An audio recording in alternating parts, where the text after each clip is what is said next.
know, I think we've lost our way in business. We've let innovation become synonymous with cell phone or camera or BlackBerry, whatever the latest cool gadget is. And hey, I've got one of those. I like my gadgets. But innovation should be so much more. After all, it's through innovation that we've advanced as a human race from poverty to prosperity. And it's because of innovation that we can expect to live for 8 decades. Maybe you've heard we've got a little problem down here on planet Earth. 6 billion people, one finite planet. And the only way we're going to solve that,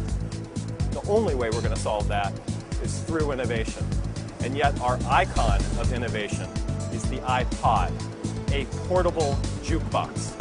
I think that's pathetic. We must reach higher.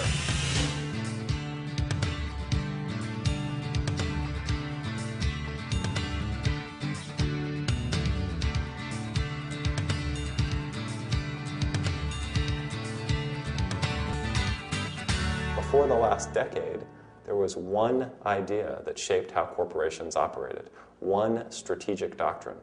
And that doctrine, in a nutshell, was if you're going to succeed in business, you've got to carve out a strong position in an attractive industry and then defend it.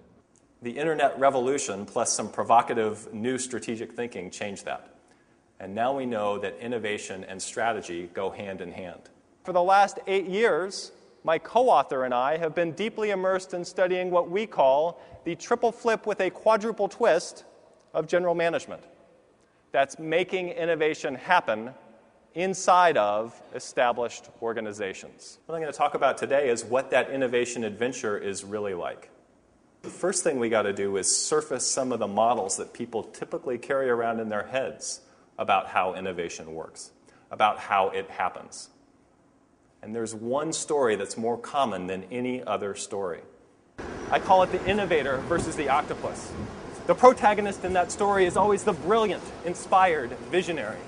And the antagonist, always the oversized, life-threatening bureaucracy.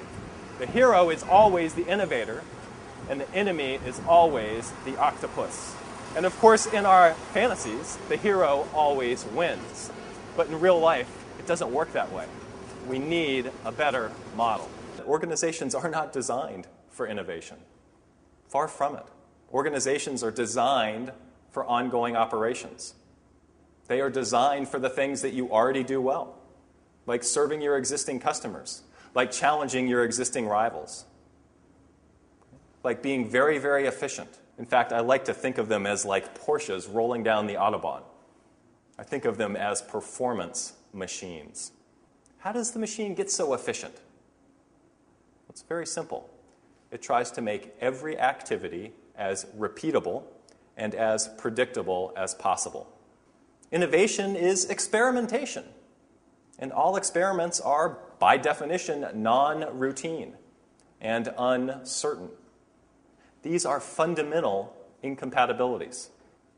My gosh, no wonder what I hear so often from innovation leaders is this mantra: break all the rules. Okay? The only way to succeed in this company as an innovator is to, quote, break all the rules. It's not entirely wrong. Okay? Because of these fundamental incompatibilities, we do have to break some rules. But break all the rules just doesn't work as an attitude, as a mantra. So the basic philosophy that I present to you today is this: an innovation team should be distinct from the performance machine, but it should be just as disciplined. Distinct, but disciplined. Not break all the rules, adopt different rules that are just as disciplined. I'll bet you've heard of this concept called zero-based budgeting. That means that last year's budget does not justify this year's budget. Well, you can think of this as zero-based organizational design. Again, building an innovation team should feel a lot like building a new company from scratch. About 10 years ago, when I first got into this research, I had a conversation with a CEO who, as it turns out, is one of the most thoughtful executives I've ever met on the topic of innovation. And this CEO said to me, he said, "You know, Chris, the limits to innovation have nothing to do with creativity. They have nothing to do with technology. They have everything to do with managerial sophistication." When I first heard that, I thought that was so dark. 10 years later, I look back and I say, he was right. And not only was he right, I can now look back on that and feel very optimistic.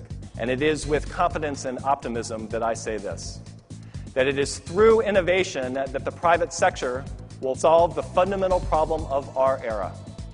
6 billion people on a finite planet. So my wish for you is that you all may live the innovation adventure and experience the thrill of the breakthrough moment. But more than that, the satisfaction born of the sweat that turns ideas into reality.